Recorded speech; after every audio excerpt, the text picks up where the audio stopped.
Hi sir, welcome to my show. And okay, interview start చేసే ముందు మీ interviews చాలా చూసిన వాడిగా, చాలా ఒక ప్రేక్షకుడిగా నాకు డౌట్, మీరు పట్టే ఆ కప్పులో ఏముంటుందండి? చాలామంది ఓడక అనుకుంటారు, ఉందేమో కూడా. నేను కూడా అదే అనుకున్నా. బట్ నా ఓన్లీ ప్రూఫ్ ఏంటంటే, నేను ఎవరికి భయపడను, ఎవడు నా గురించి ఏమనుకుంటాడు అనేది. సో దాసి అవసరం నాకు లేదు కాబట్టి అది ఒకటే నా ప్రూఫ్. కానీ నమ్మేవాళ్ళు నమ్ముతారు, నమ్మని వాళ్ళే డోంట్ కేర్. డైలీ ఎన్ని కాఫీలు తాగుతారు మీరు? యాక్చువల్లీ కీప్ ఆన్ సిప్పింగ్, చాలా స్లో. నేను అంటే కప్ తీసుకున్న తర్వాత కొంచెంసేపు వదిలేస్తాను. Okay okay, I just like the feeling of the cup అంతే. Okay okay. ఈ ప్రపంచంలో అసలు ఒక మనిషికి ఏదైనా అత్యాశ ఉందంటే రామ్ గోపాల్ వర్మ గారి దగ్గర నుంచి సరైన సమాధానం తీసుకోవడం. నాకు అంత అత్యాశ లేదు కానీ okay, try my best. Okay. And మీరు మీ శివ టైం నుంచి అబ్జర్వ్ చేస్తున్నాను మిమ్మల్ని. ప్రెస్కి ఎప్పుడు అప్పట్లో ఆ టైంలో కానీ కొంచెం కొంత పీరియడ్ వరకు మీరు ఎప్పుడు కూడా ప్రెస్లో రావడానికి పెద్దగా ఇష్టపడేవాళ్ళు కాదు. పెద్దగా అంటే ఇప్పుడు అంటే ఈ మధ్యకాలంలో మరీ ఎక్కువైపోయింది. అంటే రామ్ గోపాల్ వర్మ గారు అంటే ఎంతంటే చాలా రెగ్యులర్గా, వెరీ రెగ్యులర్ అనమాట. అప్పుడు అంటే రామ్ గోపాల్ వర్మ గారు ఇంటర్వ్యూ చూడాలని ఎంత ఆతృతతో ఉన్న వాళ్ళు ఇప్పుడు ఓహో వర్మ రెగ్యులర్ కదా అన్న ఆ స్థాయికి వచ్చారు. ఎందుకు అంత మీడియా మీద అంత ఇంట్రెస్ట్? ఇప్పుడు 2 parts. ఫస్ట్లో నాకు మీడియా మీద ఇంట్రెస్ట్ లేదు, లేకపోతే రాలేదు అనేది కరెక్ట్ కాదు. First of all to start with, దానికి కారణం ఏంటంటే అటప్పుడు మీడియా ఎక్కువ లేదు అసలు ఆ టైంలో. ఇంకోటి చాలా మామూలు కైండ్ ఆఫ్ ఆన్సర్స్, అందరినీ పొగిడి అందరినీ అలాంటి ఒక రెగ్యులర్ ఇంటర్వ్యూస్ అనేది నాకు ఇంట్రెస్ట్ ఉండదు. 1 point. సెకండ్ పాయింట్, నేను కాంట్రవర్షియల్ ఎలిమెంట్స్ లేకపోతే కాంట్రవర్షియల్ ఇష్యూస్ లేకపోతే కాంట్రవర్షియల్ స్టేట్మెంట్స్, ఒక స్ట్రాంగ్ ఒపీనియన్స్ చెప్తాను కాబట్టి media also will interact with me more. So దాని తర్వాత ఇప్పుడు నేను వచ్చిన లేటెస్ట్ టెక్నాలజీలో ట్విట్టర్ లాంటివి వచ్చినప్పుడు ఆటోమేటిక్గా నా ఒపీనియన్ నేను బయట పెడతాను కాబట్టి అది కూడా ఒక కాంట్రవర్షియల్ ఎలిమెంట్ అవుతుంది. And then I do much more work than others. నేను అందరికన్నా ఎక్కువ సినిమాలు తీస్తాను. సో ఆటోమేటిక్గా అది కూడా ఫ్రీక్వెన్సీ అనేది పెరుగుతుంది. సో ఐ థింక్ ఈ ఫ్యాక్టర్స్ అన్నిటి వలన I appear more in the media. అదేదో కాన్షియస్ డెసిషన్ కాదు, అంతకుముందు చేయలేదు ఇప్పుడు ఎక్కువ చేస్తున్నాను అనేది. మీరు దేవుణ్ణి నమ్మరు, అంతేగా? నమ్మరు దేవుడు. మరి వినాయకుడిని ఆ మధ్య ఒకసారి మొక్కిన ఫోటో ఏదో నెట్లో బాగా వచ్చింది కదా, అది దాని గురించి. ఇప్పుడు అది వ్యంగ్యానికి నిజానికి తేడా తెలియకపోతే వాళ్ళు మూర్ఖులు అవుతారు. వాళ్ళని కూడా ఎంటర్టైన్ చేయాల్సిన అవసరం అప్పుడప్పుడు నాకు అనిపిస్తుంది. ఓకే. గోవిందా షూటింగ్ టైంలో మీరు చెప్పులు ఇచ్చేసి ఎడిటింగ్ షూట్లో వెళ్ళేవారంట, నిజమేనది? నో. నేను ఒక్కడనే నేను సెట్లో కూడా మన బాలాజీ ఇంటర్నల్ టెంపుల్ వేసాం సెట్, దాంట్లో నేను ఒక్కడనే షూస్తో తిరిగేవాడిని. మొత్తం యూనిట్ అందరూ చెప్పులు వదిలేసి దిగేవారు. Okay okay. ఇది కన్నడ రైటర్, ఫేమస్ రైటర్ మొన్న ఒక చంపేశారు. ఇది కల్బుర్గి సంథింగ్ లైక్ దట్, ఏదో పేరు నాకు గుర్తుకలేదు సరిగా. అతను ఏంటంటే ఇలాగే దేవుడు అంటే నాకు లెక్క చేయనని చెప్పేసి విగ్రహాల మీద మూత్రం పోసారు. సో మరి మీ దేవుడు ఏం చేయలేదు కదా నన్ను అనేసి అన్న ఏదో స్టేట్మెంట్ ఇచ్చారు. తర్వాత 4 monthsకి ఎవరో పర్సన్ వచ్చేసి ఫ్లాట్కి వచ్చి ఇక్కడ కల్బుర్గి అంటే ఎవరు అంటే నేనే అంటే గన్ పేర్చి చంపేశారు. సో నేను అనేది అంటే ఇలా చిన్న వాటికి పబ్లిక్ చాలా ఇదిగా రియాక్ట్ అవుతున్నారు కదా, మీరు అలాంటి పరిస్థితుల్లో ఇలాంటి స్టేట్మెంట్స్? ధైర్యం అనేది కొంతమందికి ఉంటుంది. ధైర్యం అనేది అంటే ఇప్పుడు నేను ఎలా నా ఇష్టం వచ్చినట్టు బతకాలన్నప్పుడే దాన్ని బతుకుంటారు. ఎవరో ఏదో అంటారు, ఎవరో ఏదో చేస్తారు అని ఇమాజినేషన్కి చేస్తూ బతకడం కన్నా మీరు అనుకున్నట్టు బతికి ఏదైనా అయితే అప్పుడు చూద్దాం. ఏంటి అసలు వర్మ గారికి ఇంత ధైర్యం ఏంటి? ఏం చూసుకొని అంటే ఏంటి మీ ధైర్యం ఏంటి? నేను చిన్నప్పటి నుంచి అంతే. నాకు దేవుడు ధైర్యం ఇచ్చాడు, ఒక వరం. ఏది బిఫోర్ అంటే అప్పటి నుంచి అంటే నేనది నన్ను పుట్టించిన ధైర్యంతో పుట్టించాడు. ఓకే. అంటే నేనది ఇంత ధైర్యం శివ టైంలో ఉందా మీకు? నాకు ఎప్పుడు ఉంది, నా కాలేజ్ టైం నుంచి ఉంది అది. ఓకే. నేను సిద్ధార్థ ఇంజనీరింగ్ కాలేజ్లో చదువుతున్నప్పుడు కానీ ఇంటర్మీడియట్ న్యూసెన్స్ కాలేజ్లో ఉన్నప్పుడు కూడా నేను ఇలాగే ఉండేవాడిని. అంటే దేవుణ్ణి నమ్మని ఆర్జీవి గురించి మీ అభిమానులు అసలు ఆర్జీవి నా దేవుడు అని కొన్ని వేల మంది లక్షల మంది ఉన్నారు. ఆర్జీవి నా దేవుడు అన్న పదం వాడుతూ ఆ దేవుని నమ్మిన ఆర్జీవి గురించి ఆయన దేవుడు అనే పదం వాడుకుంటూ ఎలా ఉంటున్నారు? ఇప్పుడు అది వాళ్ళు ఇప్పుడు చాలామంది ఒక ఫాలో అవ్వటం అని ఒక సైకాలజీలో ఉంటారు. టోటల్గా ఫాలోవర్స్ లీడర్స్ అని ఇద్దరు తెగలు ఉంటాయి జాతిలో. ఫాలోవర్స్ అనేది ఒక మైండ్ సెట్ ఉండదు. ఏదో ఒకటి ఆ దేవుడిని ఫాలో అవ్వచ్చు, ఒక థాట్ ఫాలో అవ్వచ్చు, ఒక ఇజంని ఫాలో అవ్వచ్చు, లేకపోతే ఒక పొలిటికల్ లీడర్ని ఫాలో అవ్వచ్చు, లేకపోతే ఫ్రెండ్స్ గ్రూప్లో ఒక పర్టికులర్ ఫ్రెండ్ని ఎక్కువ మంది నమ్ముతారు. అది ఇట్స్ హ్యూమన్ సైకాలజీ. దాంట్లో కొంతమంది ఏమైనా అనొచ్చు, కానీ I don't think they themselves know. ఎందుకంటే నిజమైన వ్యక్తిత్వం ఉన్న ఎవ్వడో కూడా ఇంకొకరిని ఫాలో అవ్వడు ఇప్పుడు. సో మీ అభిమానులంతా మూర్ఖులు అంటారు? 100%. ఎవరిని ఫాలో అయినా వాళ్ళు మూర్ఖులు. ఎమోషన్స్ అంటే తెలియదు, కన్నీరు అంటే ఏంటో తెలియదు అన్నట్టుగా ప్రపంచానికి చూపించుకునే రామ్ గోపాల్ వర్మ గారు ఒక జియా ఖాన్ చనిపోయినప్పుడు కొంచెం కన్నీరు పెట్టారట, నిజమేనా? నేను చాలాసార్లు పెట్టాను యాక్చువల్గా. నేను అది మాట్లాడదాను. Jiah Khan also was one case definitely. అంటే కొన్ని వేరే సార్లు చూసి ఉండకపోవచ్చు, అక్కడ కెమెరా ఉండకపోవచ్చు. ఇది కూడా కెమెరాలో మీరు ఏడవలేదు?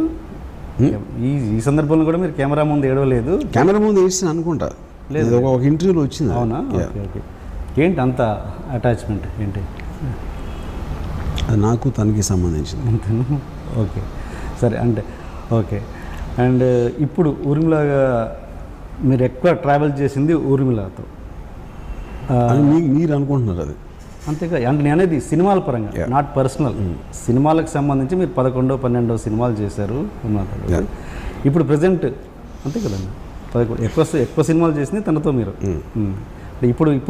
ఇప్పుడు ఎలా ఉంది మీ relation?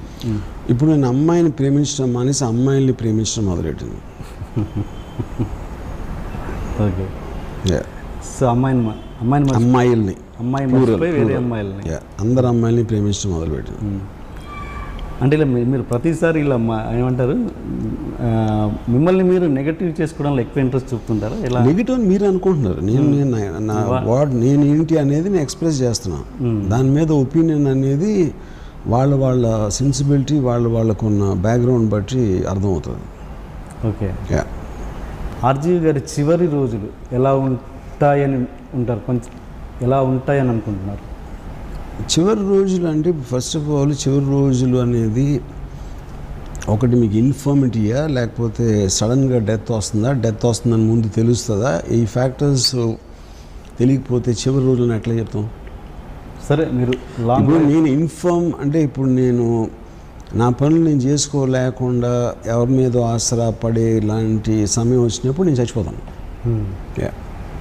Because I don't like to depend upon anybody. సరే, మీకు దేవుడు లాంగ్ లైఫ్ ఇచ్చాడు అనుకుందాం. అప్పుడు లాంగ్ లైఫ్ ఇచ్చినప్పుడు చివరి రోజులు ఉండవు కదా? ఎందుకుండవు? ఎలా ఉంటాయి? అది చెప్తుంది కదా. లాంగ్ లైఫ్ మీన్స్ అదే 80 or 90 అనుకోండి. అది కాదు పాయింట్, అది కాదు. అంటే మీరు వయసు వచ్చి మీ పనులు మీరు చేసుకోలేని ఒక టైం అలాంటిది వచ్చినప్పుడు నేను చచ్చిపోతాను చివరి రోజులు రాకుండానే. ఓకే. ఎలా అంటే I commit suicide, I do something. Okay, అదే అడుగుతున్నాను. అలా అదే నేను అంటే మెథడ్ ఇంకా ఆలోచిస్తే అప్పుడు ఆలోచిస్తాను. ఎంతసేపు అది ఒక గంట ఆలోచిస్తే మంచి కరెక్ట్ తెలుస్తుంది. జియా ఖాన్ సూసైడ్ చేసుకుంది కదా, దాని మీద మీ అభిప్రాయం ఏంటండి? అది అభిప్రాయం ఉంటుంది. ఆబ్వియస్లీ ఎవరు ఏం చేసినా వాళ్ళకు అప్పుడున్న మానసిక స్థితిలో ఎలాంటి ఫ్యాక్టర్స్ని ప్రెజర్ చేశాయన్న దాని మీద నుంచి అలాంటి డెసిషన్ వస్తుంది. దాంట్లో నా అభిప్రాయం ఉంటుంది.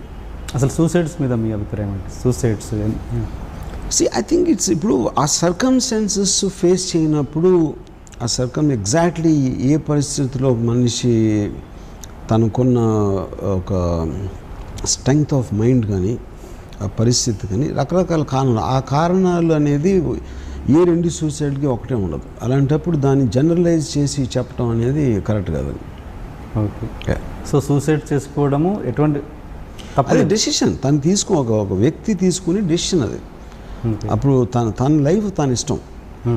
అప్పుడు తన లైఫ్ని ఏ కారణం చేత తను సూసైడ్ చేసుకున్నారని నిర్ణయించుకున్నారో ఆ ఫ్యాక్టర్స్ని సరిచేసే ఒక కెపాసిటీ మీకు లేనప్పుడు నోరు మూసుకుని కూర్చోాలి.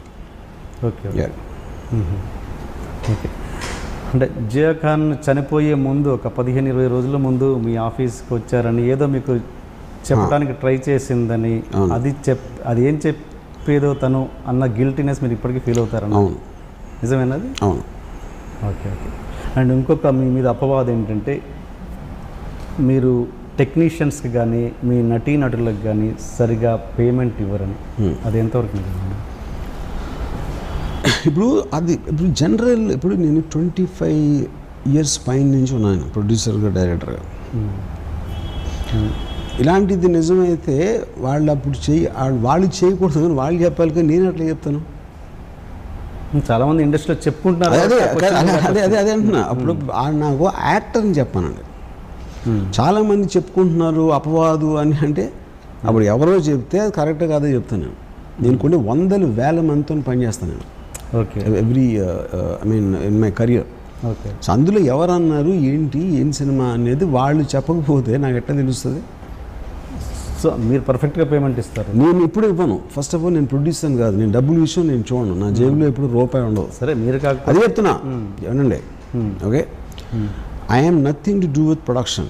నేను ఎప్పుడు నా చేత్తో రూపాయి ఎవరికి ఇవ్వలేదు. ఓకే. నేను డబ్బుల విషయం మాట్లాడను ఎప్పుడు ఎవరితో. ఓకే. ఓకే. సో అలాంటప్పుడు నేను పేమెంట్ ఇచ్చానా లేదా అనేది నాకు తెలియదు. ఓకే. మీరు రక్త చరిత్ర సినిమా అప్పుడు ఆ కెమెరామెన్ అమోల్ రాథోడ్ అమోల్ రాథోడ్ అనుకుంటాను, ఆ సినిమా మొత్తానికి మీరు 25,000 ఏదో ఇచ్చారు అంటున్నా. తర్వాత ఇమీడియట్గా మీరు తర్వాత పెద్ద సినిమాకి 25 లక్షలు తీసుకోవడం ఏదో జరిగింది సంథింగ్. పెద్ద సినిమా అంటే అంత వేరియేషన్, అంటే టెక్నీషియన్కి అంత వేరియేషన్ అన్నది ఎట్లా అనేది? అది ఇప్పుడు 25 లక్షలు ఇచ్చేవాడికి కెమెరా గురించి తెలియదు కాబట్టి వాడిస్తాడు. కెమెరా ఏం చేయాలి నాకు తెలుసు కాబట్టి నేను ఇవ్వను, అంతగానే ఏం లేదు అక్కడ. అమోల్ రాథోడు ఇప్పుడు తను 50-60 లక్షలు తీసుకుంటున్నాడు. అవును. మొన్న ఒకసారి వచ్చి నన్ను ఒకసారి మళ్ళీ ఇంకొకసారి సినిమా చేద్దామని అడిగాను. మీరు అడిగారు? తను అడిగాడు వచ్చాను. అంటే నీకు మతే ఉన్న పోయిందా, నీకు అంత డబ్బులు వస్తున్నాయి, నేను ఎలాగో ఇవ్వనని నీకు తెలుసు, అలాంటప్పుడు నాతో ఎందుకు చేస్తావు అంటే అతను అన్నాడు, లేదు సార్ మీ దగ్గర డబ్బు గురించి ఎందుకు చేస్తాను నేను, నాకు I just want the experience of working with. అంటే నువ్వు మూర్ఖుడు అని చెప్పాను. ఎందుకంటే నువ్వు నా దగ్గర రక్త చరిత్రలో నీకు ఏమన్నా పేరు వచ్చింటే అది ఆల్రెడీ వచ్చేసింది. మళ్ళీ ఇంకో సినిమా తీసి మళ్ళీ ఎక్స్ట్రాగా వచ్చేది లేదు, నీకు పేరు అనేది మళ్ళీ ఎడిషనల్గా రాదు. ఓకే. అలాంటప్పుడు నీకు వచ్చే డబ్బులు వదిలేసి ఊరికే నాతో ఫ్రీగా నా డబ్బులు లేకుండా నా దగ్గర చేయటం అనేది మూర్ఖత్వం. మూర్ఖులతో నేను పని చేయనని చెప్పాను. ఓకే. మీకు ఎందుకు వయసు మీద అంత ఏమంటారు మమకారం? మీకు అంటే వయసు పెరుగుతుందని కొంచెం భయం అని వింటున్నాను. ఎందుకు? నాకు ముసలితనం అంటే భయం. నాకు ఐ హేట్ ఇట్. దేనికి భయపడని ఆర్జీవి? దానికి భయపడతాను, నా ఇష్టం దానికి ఒక్కదానికి. మరి అంత వయసు పెరుగుతున్న ఆర్జీవి గారికి 19-20 ఏళ్ళ అమ్మాయిలు క్రేజ్ ఏంటి అంత? చాలా అది గొప్ప విషయం. ఎలా సాధ్యపడుతుంది అది? అది మీరు వాళ్ళని అడగాలి. అది క్రేజ్ ఉందా లేదా, అది క్రేజా లేకపోతే నా మాటల మాయా లేకపోతే మీకు తెలుస్తుంది ఏంటి అనేది తెలుస్తుందిగా. అంతమంది టీనేజ్ గర్ల్స్ మీ చుట్టూ ఉండడం అన్నది. ఎందుకంటే వాళ్ళందరికీ కూడా అమ్మాయిని నాకన్నా ప్రేమించే మగాడు ఎవరు దొరకట్లేదు, లేరు అని తెలుసు కాబట్టి, అర్థమవుతుంది కాబట్టి. అది మీరు నమ్ముతారా? వాళ్ళు నా దగ్గర ఉన్నారు కాబట్టి నమ్ముతున్నాను. మీ దగ్గర లేరు కాబట్టి మీరు నమ్మరు. సరే. ఓకే. అండ్ మీరు నాకు ఒకసారి ఒక క్వశ్చన్ అడిగారు, మీరు ఇంతవరకు ఎంతమంది అమ్మాయిలతో ఉన్నారు అని ఒకళ్ళు అడిగారు నన్ను. అంటే చెప్తే గుండెకి చచ్చిపోతామని చెప్పారు. ఇప్పుడు చెప్పండి. జలసీతో ఇప్పుడు చెప్పండి, పర్లేదు, మాకు జలసీ లేదు, చెప్పండి. చెప్తే గుండెకి చచ్చిపోతారు. లేదు నాకు వర్మ గారికి ఇంత ఇన్ని సినిమాలు ఫ్లాప్ అవుతున్నా కూడా ఎలా మీరు వరుసగా ప్రొడ్యూసర్లను పట్టగలుగుతున్నారు? ప్రొడ్యూసర్లకు బుర్రలేక.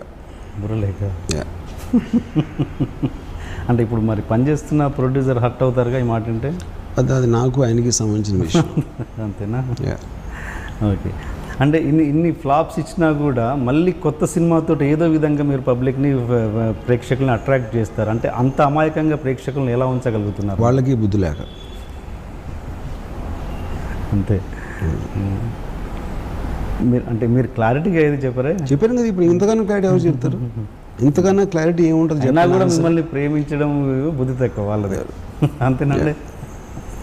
అండ్ మీరు పెట్టిన కంపెనీకి, ఈ కంపెనీ కాదు, మామూలుగా బాలీవుడ్లో బర్గర్ కంపెనీ అనే పేరు వినబడ్డది నాకు. అది ఎంతవరకు నిజం అండి? బర్గర్ ఏంటది? బర్గర్ కంపెనీ అంటుంటారంట, అది ఎంతవరకు? దీన్ని మామూలుగా మీరు ఒక ఆఫీస్ మామూలుగా మీరు పెట్టారు కదా, ఒక ఆర్గనైజేషన్ పెడతారు ఇంతకుముందు ప్రీవియస్ కంపెనీ అని. ఆ వర్మ తీసే సినిమాలన్నీ మామూలుగా బర్గర్ కంపెనీ. బర్గర్ అని నాకు అర్థం. బర్గర్ అంటే ఏంటి? అంటే మన తెలుగులో చెప్పుకోవాలనుకుంటే ఉప్మా కంపెనీ అన్నట్టు. అలా అంటే ఏంటి దాని మీనింగ్ అర్థం? అంటే ఏదో తోసిన సినిమాలు తీస్తూ ఉంటారు అన్నట్టుగా, అది ఉద్దేశం. ఇప్పుడు నేను ఈ కంపెనీలో 5 ఫిల్మ్స్ 30 crore అబౌవ్ బడ్జెట్లో తీస్తున్నాను. ఇప్పుడు ఈ బర్గర్ సినిమాలు అని అంటే 30 crore above. Oh, whether it is Sarkar 3 or Rai or the next one love story, ఈ 3 సినిమాలు already there in the series. And then I'm making a web series for international market which is again around 25 crores budget అది. Yeah, so అది burger సినిమాలు అనుకుంటే అది burger company అవుతుంది. Burger company పెడితే మీరు నెలకి 20 లక్షలు ఖర్చు అవుతుంది ఈ ప్లేస్కి. బర్గర్ కంపెనీ పెడితే ఎట్లా అవుతుంది అది? అదే అడుగుతున్నాను నేను, ఇదే అడుగుతున్నాను సార్ మిమ్మల్ని. ఇంత ఏదో మీకు వెనక శక్తి లేకుండా ఇంత ఒక వ్యవస్థను ఎలా నడుపుతున్నారు మీరు అన్నది వరుసగా కంటిన్యూస్ ఫ్లాప్స్. శక్తి లేదని ఎందుకు అనుకుంటున్నారు? నా వెనకాల ఉన్న శక్తి దేవుడు. మళ్ళీ దేవుడు అంటారు. వెంకటేశ్వర స్వామి నాకు డబ్బులు పంపిస్తున్నాడు. మీరు వెళ్ళి అక్కడ కొండలెక్కి హుండీలు వేసిన డబ్బులన్నీ ఇక్కడికి వస్తున్నాయి. లేకపోతే ఎలా నడుపుతుంది అనుకుంటున్నారు? మీకు దేవుడు నమ్మకం లేదుగా మీకు? ఆయన నమ్ముతున్నాను నన్ను, నేను నమ్మను ఆయన. అంటే ఏదో వ్యక్తి ద్వారా మీ దగ్గర పంపిస్తున్నాడు. మీరు ఏదో కొత్త కాన్సెప్ట్ స్టార్ట్ చేశారు. ఏంటి? ఏదైనా ఒక ట్రైలర్ కాన్సెప్ట్ నచ్చితే ట్రైలర్గా అప్లోడ్ చేసేసి దాంట్లోంచి ఎవరైనా సెలెక్ట్ చేసుకొని సినిమాలు ఎవరైనా వస్తే సినిమాలు స్టార్ట్ చేద్దామని. అలా బ్రూస్లీతో అలా ఏదో ఒకటి ప్రోమో రిలీజ్ చేశారు ట్రైలర్. అది ఎంతవరకు వచ్చింది? దాని రిజల్ట్ ఏంటండి? అది మీకు ఎవడో అర్థం కానోడు ఎవడో చెప్పాడు దీని గురించి. That doesn't work like that. లేదండి, బ్రూస్లీ సినిమా ఉందా? ఉంది, అన్నీ ఉన్నాయి, 7 ఉన్నాయి. బ్రూస్లీ ఒకటే కాదు. పట్టబగలు ఎందుకు రిలీజ్ అవ్వట్లేదు? అది రాజశేఖర్ మా జీవితాన్ని అడగాలి. ఏంటండి ప్రాబ్లం? నేను అడగను అంటున్నా, నాకు తెలీదు, నేను మర్చిపోయినా. అంటే వాళ్ళ దాని ప్రొడ్యూసర్స్ లేదా ఏదో సంథింగ్ అంటే that's two small thing. I'm not interested దాని గురించి మాట్లాడాలి. ఆయనతో మీ వర్క్ ఎక్స్పీరియన్స్ ఎలా ఉంది? రాజశేఖర్ బాగానే ఉంది. ఎంతో కొంత హ్యూమన్ టచ్ లేకపోతే ఒక మనిషికి తన సినిమాలలో ఆ హ్యూమన్ ఎమోషన్ అనేది డీల్ చేయడం చాలా కష్టం. నాకు తెలిసి పాత తరం డైరెక్టర్ పక్కన పెడితే మీ సినిమాలలో ఆ ఎమోషన్స్ అనేవి పర్ఫెక్ట్గా బ్యాలెన్స్డ్గా ఉంటాయి, మంచి హ్యూమన్ ఎమోషన్స్ పని మీలో. అది ఆ హ్యూమానిటీ మీరే బయటకేమో ఇంత నెగిటివ్గా మాట్లాడుతుంటారు, సినిమాలలో పర్ఫెక్ట్గా ప్రజెంట్ చేస్తుంటారు. అది ఎలా సాధ్యం? అది నేను నెగిటివ్గా మాట్లాడి నేను ట్రూత్ మాట్లాడతాను, నా మనసులో ఉన్నది చెప్తాను. నాకన్నా హ్యూమానిటీ గురించి తెలిసినవాడు ఎవడు ఉండడు. బట్ స్పీక్ ది ట్రూత్ అంతే. నేను ఫీల్ అయింది నేను చెప్తాను. నేను అన్ని ఒక రిలీజియస్ ఆస్పెక్ట్లో కానీ ఒక సోషల్ ఎథిక్స్లోని లేకపోతే ఒక మారల్ వాల్యూస్ని నేను పక్కన పెట్టి నేను ఎగ్జాక్ట్గా ఫీల్ అయింది నేను చెప్తాను. సో ఆర్జీవికి మోరల్ వాల్యూస్ ఉన్నాయి? నో, లేవు. మారల్ వాల్యూస్ అనేది నాకు అర్థం అవ్వాలి, ఎవడో చెప్పాడు కాబట్టి. ఇప్పుడు ఫర్ ఎగ్జాంపుల్ మీరు నాకు ఎవరైనా గుడ్ మార్నింగ్ చెప్తే నాకు చిరాకు వస్తుంది, ఎందుకంటే మనకు తిరిగి గుడ్ మార్నింగ్ చెప్పాలి. నువ్వు గుడ్ మార్నింగ్ చెప్పిన వల్ల నా మార్నింగ్ గుడ్ అవ్వదు, నేను చెప్పిన వల్ల నీ మార్నింగ్ గుడ్ అవ్వదు. అలాంటప్పుడు వేస్ట్ఫుల్ కాన్వర్జేషన్ నాతో ఎప్పుడు చేయొద్దని చెప్తాను నేను. అప్పుడు ఇంత చిన్నదానికి ఇంత పెద్ద ఇది ఇవ్వాలంటే అది నా ఇష్టం. ఎందుకంటే నేను నా ప్రతి సెకండ్ నా లైఫ్లో I want to enjoy that. I don't want to waste it for anyone. ఒక నీడ్లెస్ కాన్వర్జేషన్ దాంతో. సో అలాంటప్పుడు ఆబ్వియస్లీ మీరు ఒక దేవుడు ఆస్పెక్ట్ సోషల్ ఆస్పెక్ట్లో ఇప్పుడు కంట్రీ దేశభక్తి, నాకు దేశభక్తి లేదు. నా పక్కింటోడు అంటే నాకు ఇష్టం ఉండదు, ఇంక దేశం అంటే ఏంటి ఇష్టం? సో నాకు I know the aspect of it, దానివల్ల నేను అట్లా మాట్లాడతాను. తెలియకుండా ఊరికనే ఒక ప్రోగ్రామ్డ్ రోబోస్ లాగా ఇలా అయితే ఇక్కడ దండం పెట్టాలి, అక్కడ నమస్కారం పెట్టాలి, ఇక్కడేమో ఏంటి జనగణమన వస్తే లేచి నుంచోవాలి అనే ఒక ప్రోగ్రామ్డ్ షీప్ మెంటాలిటీ నేను అసలు కేర్ చేయను. ఓకే.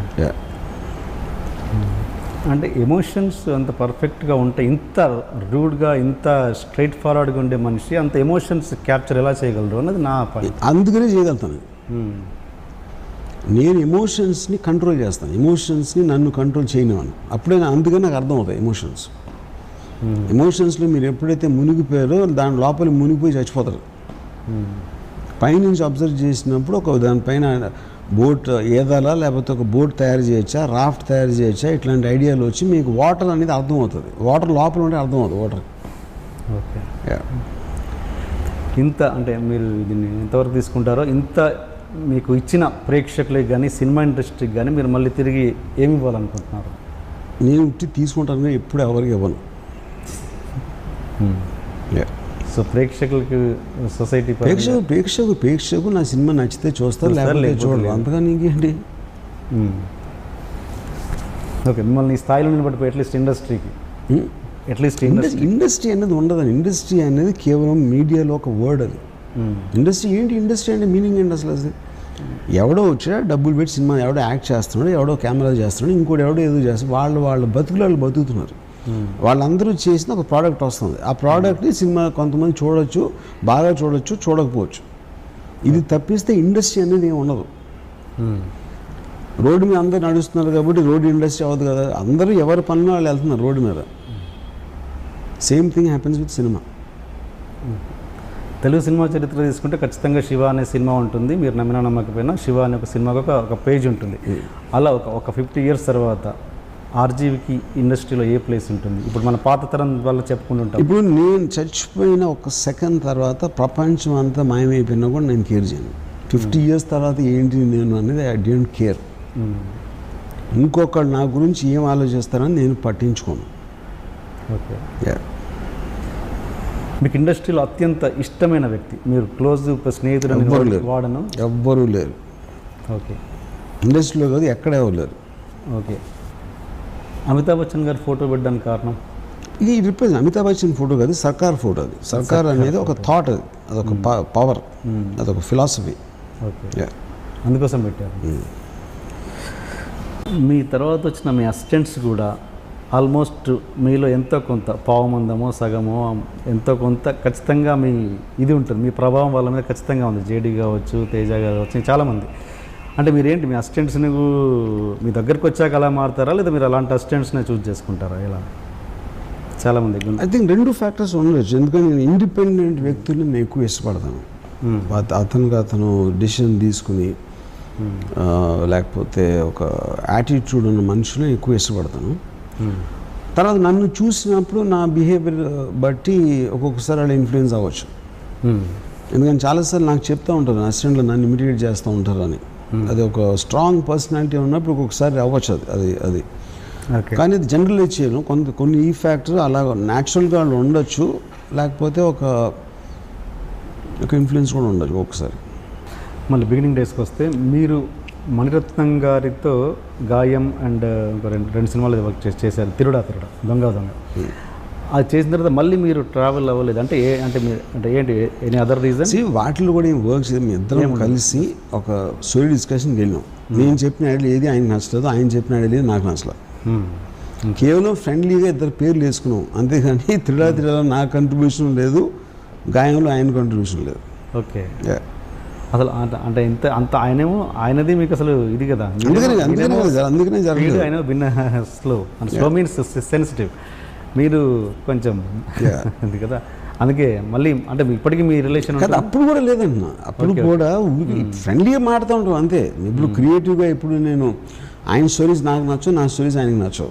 ఇంకేం కంట్రిబ్యూషన్ అప్పుడు ఇంకేం ట్రావెల్. నాకు అక్కడక్కడ మణిరత్నం గారి సినిమాలు కొన్ని సీన్లు నచ్చాయి.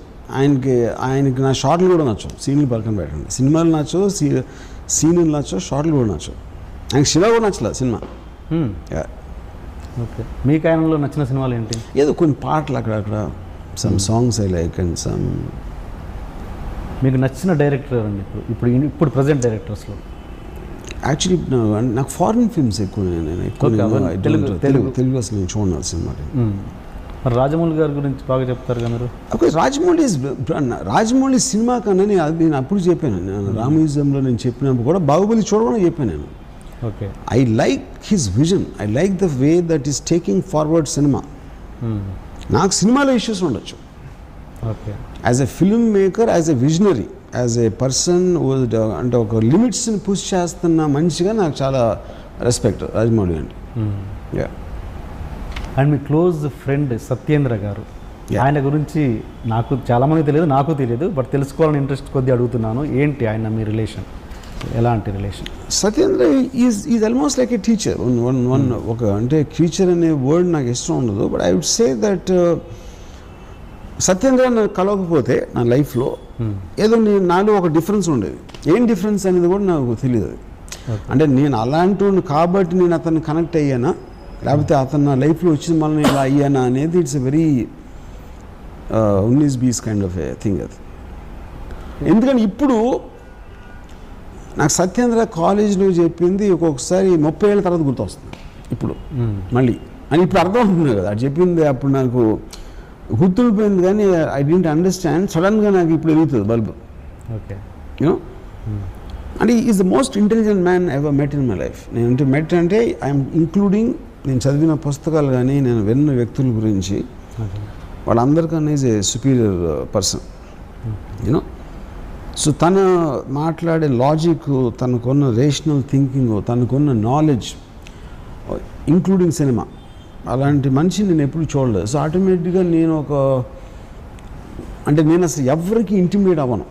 I always intimidate people. But Satyendra దగ్గర నాకు ఒక ఇది ఉండేది, అంటే ఒక ఆల్మోస్ట్ ఒక ప్రెషర్ ఫీల్ ఇవ్వండి.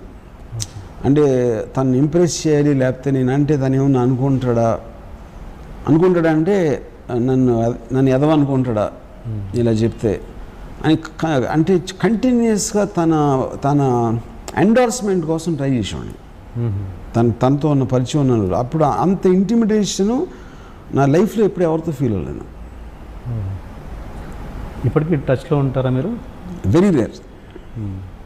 ఎక్కడండి ఇప్పుడు ఆయన ఉండేది? ఇక్కడ ఆయన ఇప్పుడు విజయవాడలో ఈజ్ ఇంజనీరింగ్ కాలేజ్లో ప్రొఫెసర్. అది అంతా మీకు ఇంపాక్ట్ క్రియేట్ చేసిన రిలేషన్లో మీకు గుర్తున్న ఇన్సిడెంట్స్ చెప్పండి ఏదైనా, మీకు ఆయనకు మధ్య జరిగింది. అంత ఇంపాక్ట్ క్రియేట్ చేసి, అంటే రామ్ గోపాల్ వర్మ గారికి ఇంపాక్ట్ వచ్చిందంటే అది మామూలు విషయం కాదుగా, అదేంటి అని.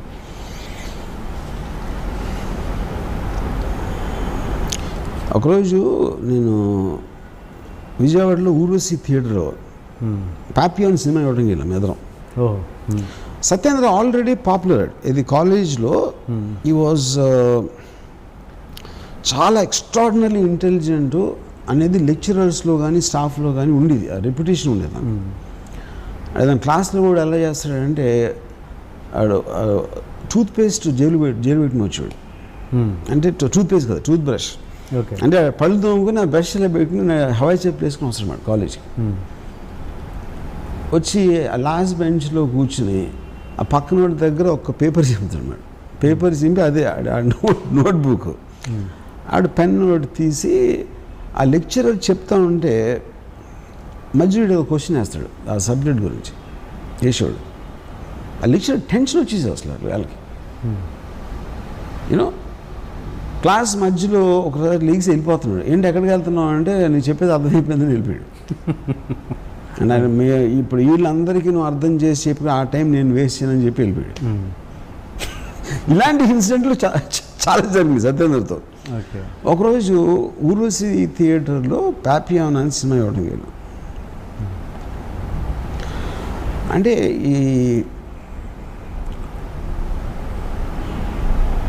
ఇంటర్వెల్లో ప్రిన్సిపల్ గారు కలిసారు, కాలేజ్ ప్రిన్సిపల్. ఇంటర్వెల్లో కాలేజ్ ప్రిన్సిపల్ ఆయన కూడా వచ్చి సినిమా ఇవ్వడానికి, మా కాలేజ్ ప్రిన్సిపల్. అప్పుడు మా ఎగ్జామ్స్ జరుగుతున్నాయి. ఏంటి ఎగ్జామ్స్ పెట్టుకుని ఎక్కడ ఎలా వచ్చారో అని అడిగారు. అంటే అది సత్యేంద్ర తెలుసు ఆయనకి, because of his reputation and all that. And Satyendra side కాలేజ్లో మీ కాలేజ్ చదువులు కన్నా దీంట్లో నేర్చుకోవాల్సింది ఎక్కువ ఉన్నాను. నేను 7వ వస్తున్నా. ఇక నాకేం అనిపించలేదే అంత ఇందులో అన్నారు. మీకు అనిపించిందేదో నాకు అనిపించింది. సో ఆ మీకు ఏదో కనిపించినప్పుడు 7 సార్లు చూడాల్సిన అవసరం ఏంటన్నా మా ప్రిన్సిపల్.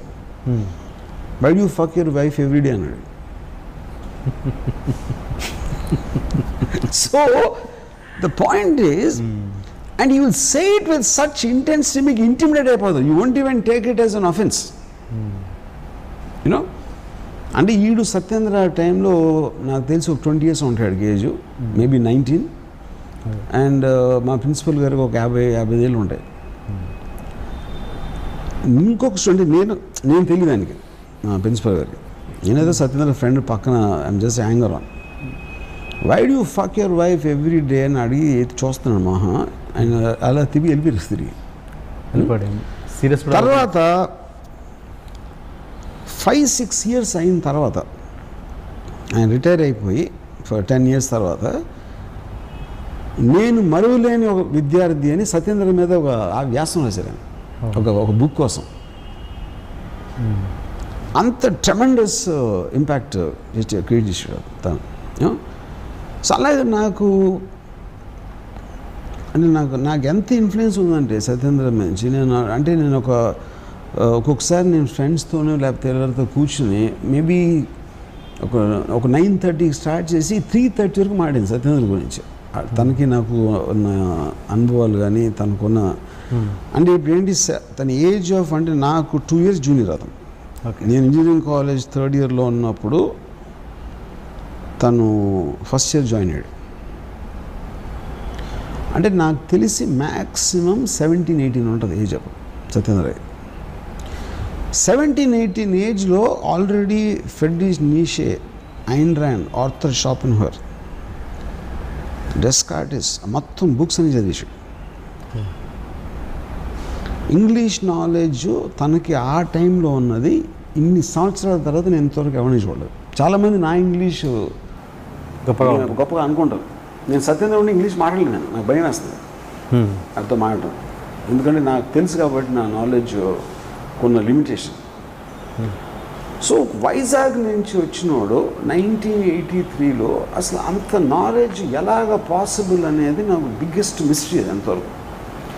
కానీ నేను అప్డేట్ అయింది మాత్రం సత్యేంద్ర గురించి. నేను అసలు ఫస్ట్ టైం ఫిలాసఫీ బుక్ చదివింది సత్యేంద్ర మౌలానా. ఫిలాసఫీ అన్న మాట వినింది సత్యేంద్ర మౌలానా. ఓకే, ఈ క్రాస్ క్వశ్చనింగ్ లేకపోతే అనలిటికల్ వే ఆఫ్ థింకింగ్ అనేది ఫస్ట్ నాకు అర్థమైంది Satyendra Maulana. So that impact is tremendously there. మీ రెగ్యులర్ డైలీ దినచర్య ఎలా ఉంటుంది మీది? ఏంటి మీరు రోజు చేసే పనులు ఏంటి, ఎలా? నేను మార్నింగ్ లేగానే, అంటే నేను ఎనీ టైం ఒక రాత్రి 2 అయినా 3 అయినా అంటే నిద్రపోతాను నేను చెప్పేది. ఓకే, ఏ టైంకి నిద్రపోయినా నేను ఒక 6 o'clock లేచిపోతాను. 3 గంటలు 3-3.5 గంటలు నేను మ్యాక్సిమం నిద్రపోతాను ఏ రోజైనా కూడా. లేచిన తర్వాత కంపల్సరీగా ఒక 15 minutes పాన్ చూస్తాను. తర్వాత ఒక సినిమా కానీ డాక్యుమెంటరీ కానీ చూస్తాను, డిపెండింగ్ ఆన్ మై టైం. అంటే షూటింగ్ లేకపోతే నాకు ఎక్కువ టైం ఉంటుంది కాబట్టి ఒక ఫిల్మ్ చూడొచ్చు. ఓకే, మీరు అన్నది పవన్ వీడియో చూస్తాను. Pawan video, okay, right, Pawan video. And ఎక్కువ టైం లేకపోతే I might watch a documentary, 45 minutes. Documentary చాలా ఎక్కువ చూస్తాను నేను actually. Okay, and foreign documentaries. Porn చూడటానికి రీజన్ ఏంటంటే, మీకు ఒక సెక్షువల్ స్టిమ్యులెంట్ అనేది ఒక ఎండార్ఫిన్ అనే ఒక కెమికల్ రిలీజ్ చేస్తుంది. It gives a high. తర్వాత డే మొత్తంలో అదే హై మీరు కోరుకోవాలనుకుంటారు. అదే హై. ఓకే, మీకు ఆల్రెడీ ఒక బెంచ్ మార్క్ సెట్ అయిపోయింది. పొద్దున్న లేచి వెళ్ళాలి, ఆఫీస్కి వెళ్ళాలి, స్కూల్ వెళ్ళాలి, అలాంటి లోలో వచ్చి స్లోగా మీరు ఎదుగుతా ఏదో అవుతుందో ఉంటాం మొత్తం. అంటే 95% ఆఫ్ ద పీపుల్లో ఒక నిస్తేజత లాంటి ఒక ఇది ఉంటుంది. ఏదో చేస్తున్నాం పని, ఇంటికి వెళ్ళాలి, ఇలా చూడాలి అని. ఎప్పుడైతే మీరు లెగ్గానే 15 minutes పాన్ చూస్తే అది ఆటోమేటిక్గా ఈ స్టిమ్యులెంట్స్ అన్నీ మీకు ఆల్రెడీ ఒక టాప్ దానికి రీచ్ అవ్వదు. అంటే ఒక ఎనర్జీ ట్యాబ్లెట్ లాగా వాడతాను నేను. ఓకే, లిటరల్గా. అది మీకు సెక్స్ చేస్తే కూడా వస్తుంది కదా? రాదు. ఎందుకంటే సెక్స్ చేస్తే దాని ముందు వెనకాల వేరే ఇంకా ఇవి ఉంటాయి. ఎడిషనల్ స్టోరీస్ ఉంటాయి. అది కట్ చేస్తే చేజ్ మాట అంతే. ఒక సీన్ కట్ చేస్తే చేజ్లో వెళ్తాను. అది ఉట్టి పాన్ చేయగలుగుతుంది కానీ real people can do that. Real people time evening. Okay. ఎందుకంటే నాకు బిల్డప్కి దానికి టైం ఉంటుంది కాబట్టి ప్రీకి పోస్ట్ ప్రొడక్షన్కి ఒక ఇది ఉంటుంది. బట్ ఒక టక్కమని లేచి అంటే ఒక లేడీ లేచిందే పరుగు అలాంటి ఎక్సైట్మెంట్ రావాలంటే మాత్రం ఉట్టి పాన్ చేయగలదు. ఓకే. సో రాత్రి పక్కలో అమ్మాయి ఉన్నా కూడా మీరు ఫోన్ వీడియో చూస్తారు? 100%. అది దట్స్ ఎ స్టాండర్డ్ థింగ్. అది నేను ఎప్పుడైనా ఫస్ట్ నాకు రిలేషన్షిప్లో అమ్మాయి అంటే ఫస్ట్ నేను చెప్పేది ఇదే. ఇది నేను ఒక థెరపీలాగా వాడతాను. నువ్వు వేరేగా ఫీల్ అవుతే చేస్తున్నాడు ఏమైనా ముందు చెప్తాను ఇది.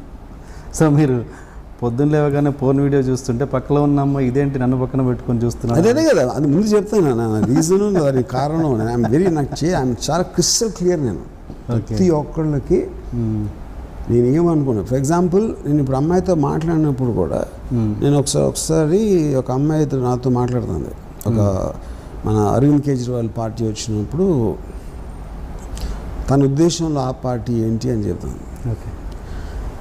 నేను నీతో కాన్వర్జేషన్ కానీ నీతో సెక్స్ చేయడం నాకు ఎక్కువ ఇష్టం అని చెప్పాను.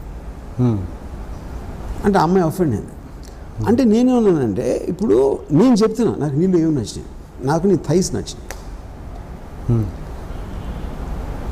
నువ్వు నీ ఆ పార్టీ గురించి నువ్వు చెప్పే అభిప్రాయాలు నీ థైస్ ఉన్న బ్యూటీని రెడ్యూస్ చేస్తున్నాయి, ఇంపాక్ట్ డైల్యూట్ అయిపోతుంది. అప్పుడు ఒక నిజాయితీ పడిన వ్యక్తిగా చెప్పాల్సిన బాధ్యత నాకు లేదా? అప్పుడు నువ్వు చెప్పాలి. నాకు ఆ పార్టీ మీద నీ వ్యూస్ కన్నా నీ థైస్ నాకు ఎక్కువ ఇస్తున్నప్పుడు నీ థైస్ కన్నా ఆ పార్టీ ఎందుకు ఎక్కువ గొప్ప అని నువ్వు అనుకుంటున్నావు అది నాకు చెప్పాలి. అంతేగాని అఫెండ్ అవ్వకూడదని చెప్పాను. ఓకే. సో అది ఇప్పుడు అది ఫన్నీయా, లాజిక్కా, ఇంటెలిజెన్సా ఏంటి అనేది ఇప్పుడు మీరు ఇంత క్లారిటీగా మీరు ఏంటి, నేను కార్డ్స్ ఆడుతున్నాను, నా కార్డ్స్ అన్ని చూపెడేస్తాను, ఇవి నా దగ్గర ఉన్నాయి, నేను దాచుకుని ఆడను. ఇప్పుడు నేను ఇది నా టైప్, ఇది నేను ఇట్లానే మాట్లాడతాను, ఇలాగే నా ఎక్స్ప్రెషన్స్. దాని తర్వాత మీరు డిసైడ్ చేసుకోండి. నాకు కాలేజ్లో ఒకటి చెప్పాడు నా గురించి, రామగోపాల్ నీతో ప్రాబ్లం ఏంటంటే నువ్వు ఒకటి అనుకుంటావు నాకు చెప్తావు, దానికి నేను ఏమనుకుంటాను కూడా నువ్వే చెప్తావు. అప్పుడు అని దాని తర్వాత నేను ఇంకా ఏమనుకోవచ్చు కూడా నువ్వే చెప్తావు. దాని తర్వాత అసలు నాకు తట్టుని కూడా నువ్వే చెప్తావు. అవన్నీ నువ్వే పెట్టేసుకొని నా మీద అభిప్రాయం ఏర్పరచుకుంటావు. అది నీతో ప్రాబ్లం అని చెప్పాడు. నిజమేనా? అది నిజం యాక్చువల్గా. సో అప్పుడు నేను ఐఎమ్ యాక్చువల్లీ సైకింగ్. ఇప్పుడు ఒక వ్యక్తితో మాట్లాడుతాను. ఫర్ ఎగ్జాంపుల్ మళ్ళీ అమ్మాయి దగ్గర నేను అమ్మాయిని అలా ముట్టుకోవటానికి చేస్తే ఒక పర్టిక్యులర్ బాడీ పార్ట్ మీద తను, నేనేమన్నానంటే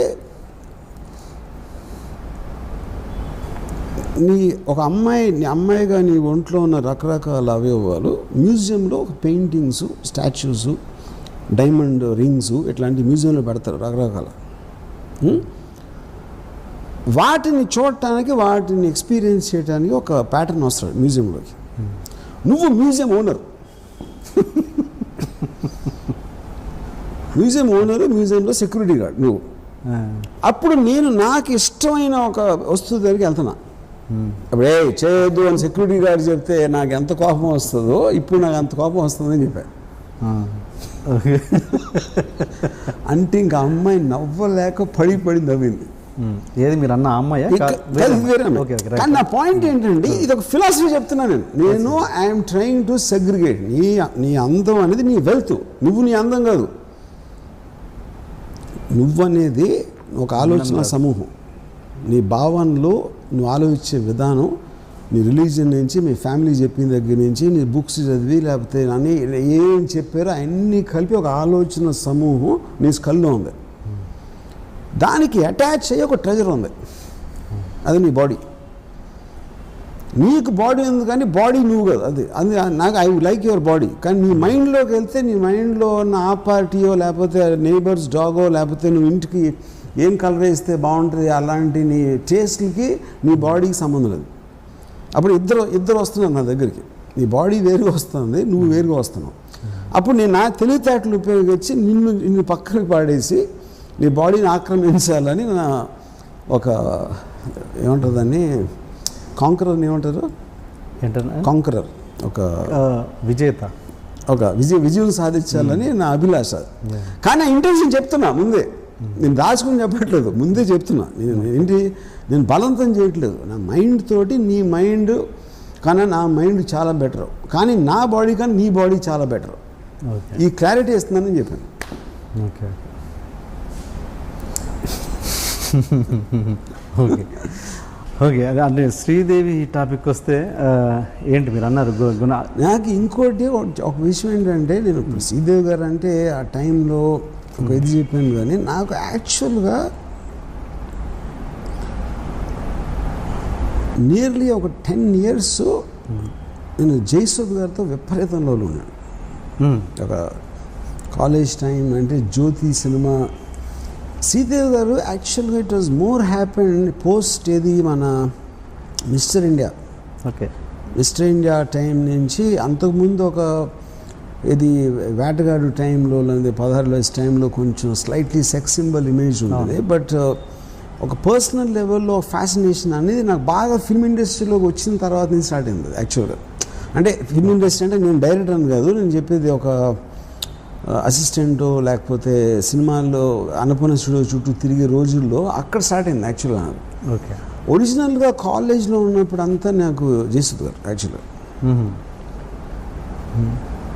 అప్పుడు ఫస్ట్ టైము నేను అంటే ఆల్మోస్ట్ అబ్సెషన్ మాట జయసుధ్ గారు అంటే.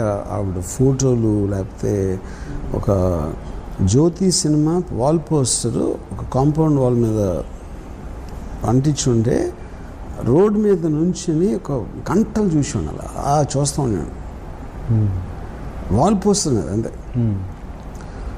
తర్వాత ఒకసారి ఫస్ట్ టైం శ్రీవారి ముచ్చట్లు షూటింగ్ జరుగుతూ ఉంటే మా ఫాదర్ని అడిగి జయసుధ అక్కడ జయసుధ్ గారు కొంచెం దూరంలో ఆవలిస్తున్నారు. అంటే ఒక సినిమా స్టార్ కూడా మనిషిలాగా మామూలు మనిషిలాగా ఆవలిస్తుందని నేను తట్టుకోలేకపోయాను.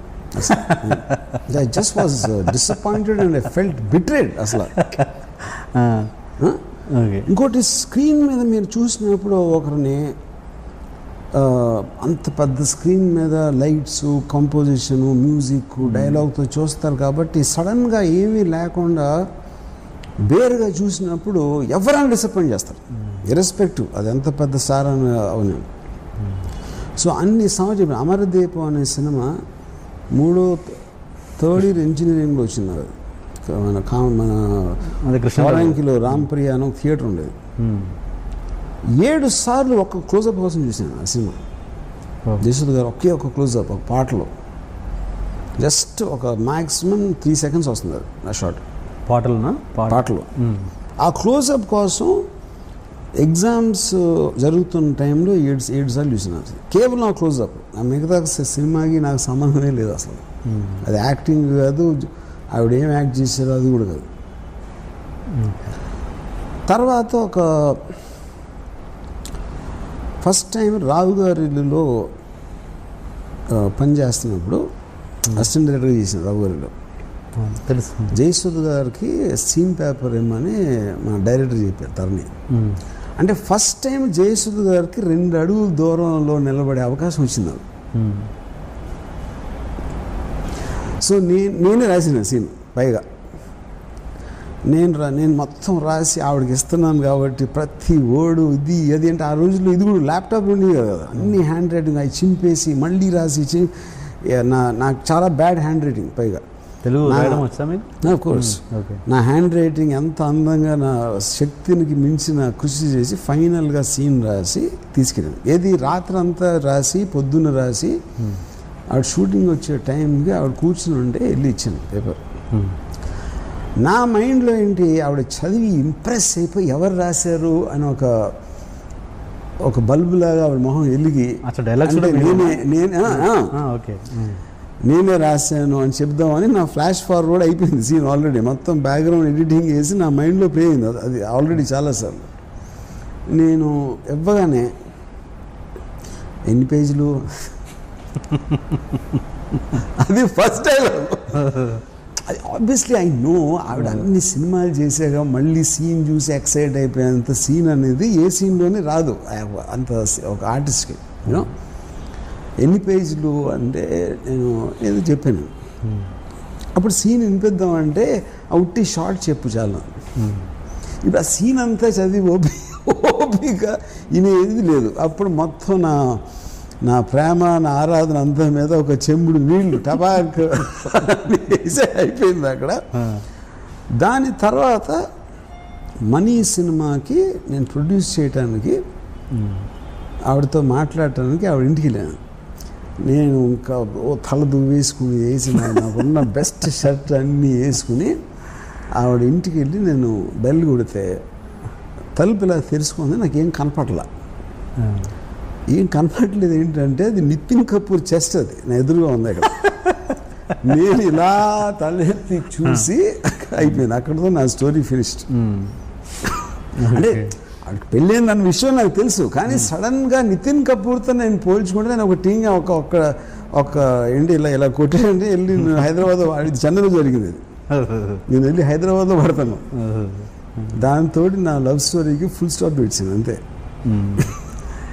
ఈ విషయాలను ఎప్పుడైనా డిస్కస్ చేశారా ఆవిడతో మధ్యలో? నాట్ ఇన్ వెరీ అప్పుడప్పుడు చెప్పాను, but not in so much detail. ఏమంటారు రియాక్షన్ ఏంటి? She won't believe it. అని ఇన్ని ఇలా చెప్పి మళ్ళీ శ్రీదేవి గురించి మాట్లాడతావు కదా, అది వేరే ప్యారలల్ ట్రాక్స్. అంతేగా. మీరు ఇప్పటికీ చాలామంది దగ్గర మీ దగ్గర వాళ్ళ దగ్గర ఇప్పటికీ గిల్టీగా ఫీల్ అవుతారని, ప్రపోజల్ విషయంలో చాలా లేట్ చేశాను అప్పుడు ఇదేనా శ్రీదేవి గారి విషయంలో ఇప్పటికీ గిల్టీగా ఫీల్ అవుతారా? What ever I said already నేను బుక్లో రాశాను, నా ఇష్టంలో రాశాను. అండ్ అది హిమ్మత్వ అమితాబ్ గన్స్ గన్స్ అంతా ఓకే ఓకే. అంటే దాని గురించి బోనిగబర్ స్టేట్మెంట్ ఇచ్చేసి ఈజ్ ఎ పర్వర్టెడ్ మ్యాన్ అన్నట్టు కూడా ఇచ్చారు కదా. ఇప్పుడు మీడియా కూడా అడుగుతుంది ఇలా అన్నాడు దాని మీద, అంటే ఏమంటాడు బోని కూడా ఇస్తాడు. Okay okay. ఇంకా ఫ్యామిలీ విషయానికి వస్తే మీరు ఒక మంచి ఫాదర్ అని, ఒక మంచి ఫ్యామిలీ పర్సన్ అని, కానీ మీరు బాగా చూసుకున్నంతగా మీ ఫ్యామిలీని ఇంకెవరు చూసుకోరని మీకు దగ్గర నాకు చెప్పారు. కానీ ఎందుకు మీరు మిమ్మల్ని ఇంకా సొసైటీకి మాత్రం అలా ఇంట్రడ్యూస్ చేసుకుంటారు ప్రతిసారి? ఫస్ట్ ఆఫ్ ఆల్ అది ఎవరు చెప్పారో వాళ్ళకి తెలియదు. ఒకటి, నా అంత యాంటీ ఫ్యామిలీ పర్సన్ ఉండడు. ఫ్యామిలీ అంటే ఏంటి? ఫ్యామిలీని చూసుకోవడం ఏంటంటే వాళ్ళు అన్నీ పోషించే బాధ్యత కావచ్చు, రకరకాల ఎవరు చేయరు. ఫ్యామిలీని పోషించడం ఉంటారా? అంటే ఇంత వద్దు, ఇది రిలేషన్సే వద్దు అనుకునే వ్యక్తి ఇదేంటి? ఇప్పుడు నేను మానవ సంబంధాలు, నాకు ఒక రిలేషన్షిప్, ఒక నా వాళ్ళు అనే ఫీలింగ్ అసలు నాకు ఉండదు. ఎవరి మీద ఉండదు, నా మీద నాకు కూడా ఉండదు యాక్చువల్గా. ఓకే. అలాంటప్పుడు ఎవరో నాకు రిలేటెడ్ లేకపోతే ఫ్రెండ్ చుట్టం లేకపోతే అలాంటిది అసలు నేను అసలు అబ్సల్యూట్లీ నాకు ఫీలింగ్ ఉండదు. నా డాటర్ అమెరికాలో ఉంటుంది. ఓకే. లాస్ట్ ఇయర్ నేను హైదరాబాద్లో ఉన్నప్పుడు తను వచ్చింది. 1 month హైదరాబాద్లో ఉంటే నేను 10 నిమిషాలు కలిసాను 1 monthలో. అంటే తను కలవాలనుకున్నా అది వేరే విషయం, అది నాకు తెలియదు. తను ఏమనుకోదు, నేను 10 నిమిషాలే కలిసాను. ఓకే. ఇంకా అలాంటప్పుడు నేను ఇంకా ఫ్యామిలీ పర్సన్ ఏంటి ఫ్యామిలీ పర్సన్ అంటే బాధ్యత తీసుకోవడం.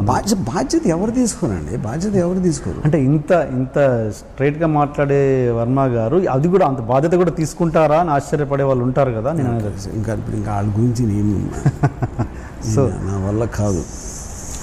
నా ఉద్దేశంలో ఫ్యామిలీ మీద అంటే వచ్చేసి అమ్మా బాగున్నావా, ఎలా ఉన్నావు అమ్మా, ఇలా కూర్చుని మాట్లాడి అందరం భోజనం చేద్దాం, వెళ్ళి రెస్టారెంట్కి వెళ్దాం కలిసి అని, అలా గుడికి వెళ్ళొద్దాం, అలాంటివి నేను చేయను. ఓకే. మరి బాధ్యత మాత్రం తీసుకుంటారు. అంటే నిజం చెప్పండి, మీకు మీ భార్య పిల్లలు గుర్తొస్తారా లేదా? అసలు ఎప్పుడు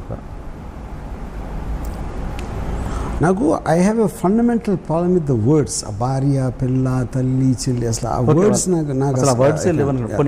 మనుషులు ఇందాక నాకు బంధాలు ఉండవు, బాంధవ్యాలు ఉండవు.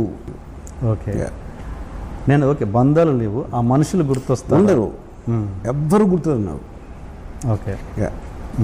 నేను అప్పుడు చేస్తున్న నా సినిమాకి సంబంధించి, నా వర్క్కి సంబంధించిన మనుషులు, వాళ్ళతో నాకు పని ఉన్నప్పుడు వాళ్ళు గుర్తొస్తారు. ఓకే. అంతే. నా మొత్తం రిలేషన్షిప్స్ నా పనుల మీద డిపెండ్ అవుతాయి. ఓకే. నాకు వాళ్ళ నుంచి ఏమి కావాలి అన్నది ఒక్కటే నాకు మనుషులు గుర్తొస్తారు. మోర్ సెల్ఫిష్ అంతే. Selfish of course.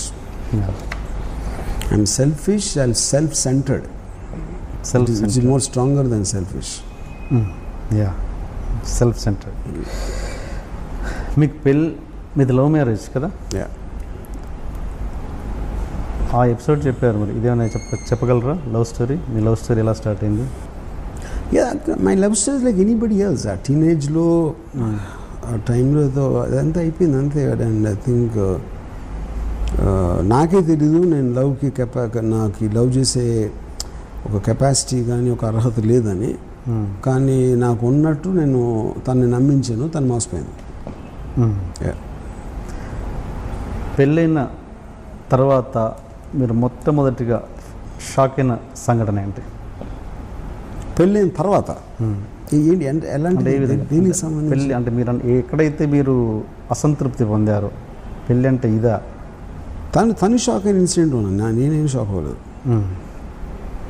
ఎందుకంటే నేను అంత స్వార్థపరునని తనకి పెళ్ళి అయిన తర్వాత వరకు తెలియదు. ఎలాంటి స్వార్థపరుడు అని?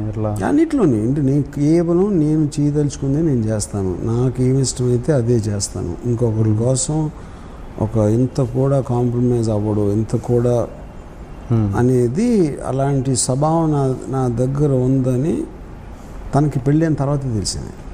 ఓకే. ఈ ఇన్సిడెంట్ ఎంతవరకు కరెక్ట్?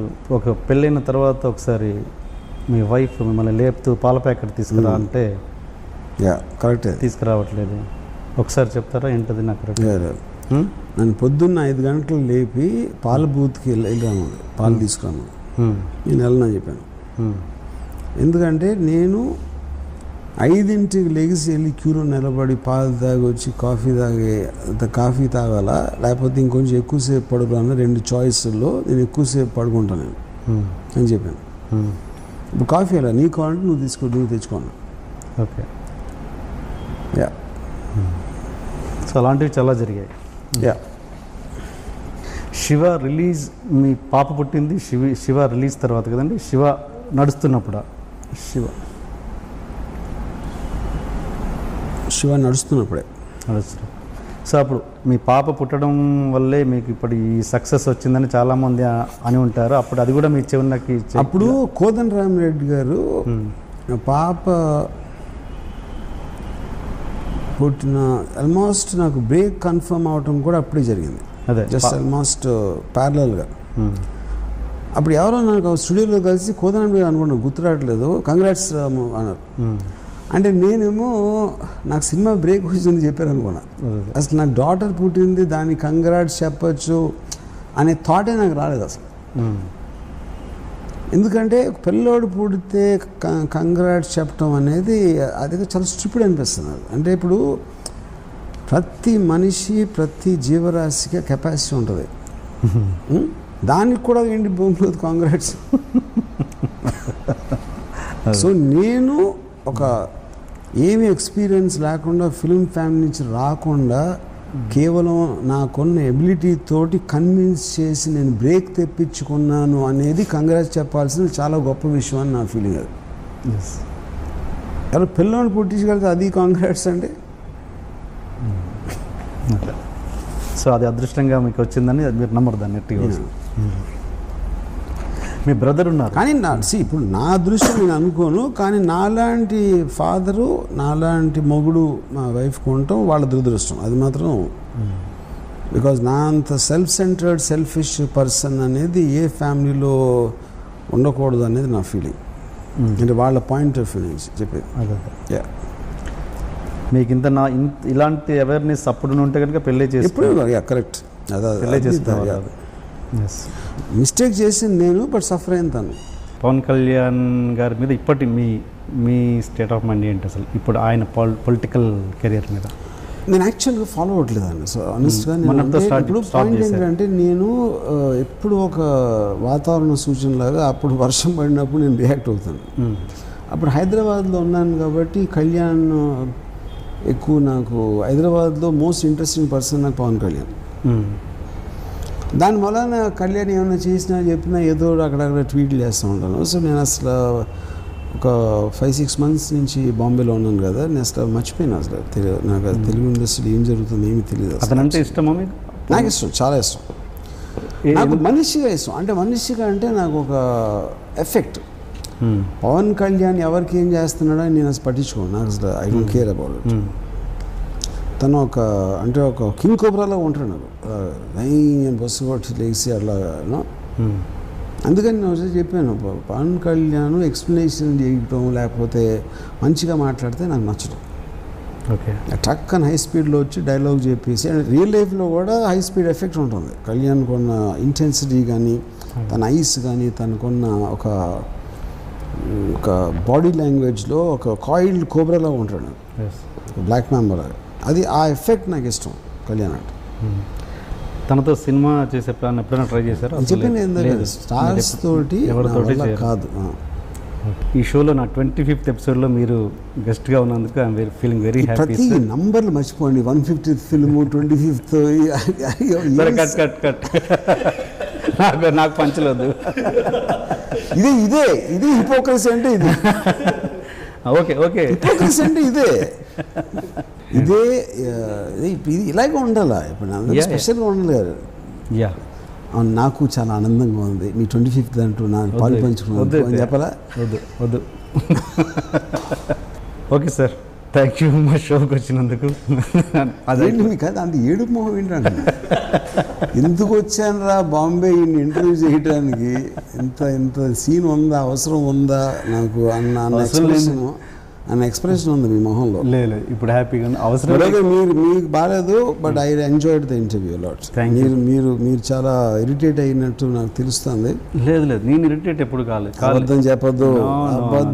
మీరు ఇంటర్వ్యూ గురించి మీరు చెప్పండి. అసలు మీరు చేశారు కదా ఇంటర్వ్యూస్, ఈ ఇంటర్వ్యూ గురించి మీకు చూడాలి. ఇప్పుడు మైనస్లు చెప్పండి అంటాను, ప్లస్లు లేదు, మైనస్లు ఏదైనా చెప్పండి, మీకు అనిపించింది చెప్పండి.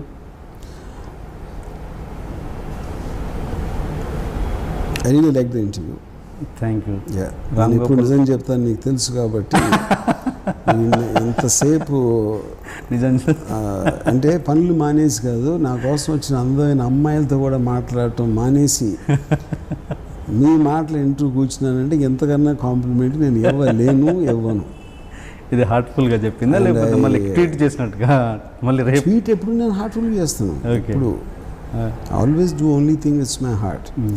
Anyway, I congratulate you on your show, and since you're saying this is special for your 25th episode or 25th interview, I congratulate for that also. Thank you, sir. Thank you very much. Introduction కొంచెం హెవీగా plan చేశాం sir. అసలు ఏంటి అన్యాయం, ఏంటి దౌర్జన్యం? 3 రోజుల నుంచి మోసం ఉన్నట్టున్నాయి మొఖాలు. ఎవర్రా మీరు? జూనియర్ ఆర్టిస్ట్ ఉన్నది కూడా లేదు కదా, ఎక్కడ పట్టాడు రా బాబు వీడిని? I love you. పోతారా, నాశనం అయిపోతారు. జిమ్మి అన్నారేది?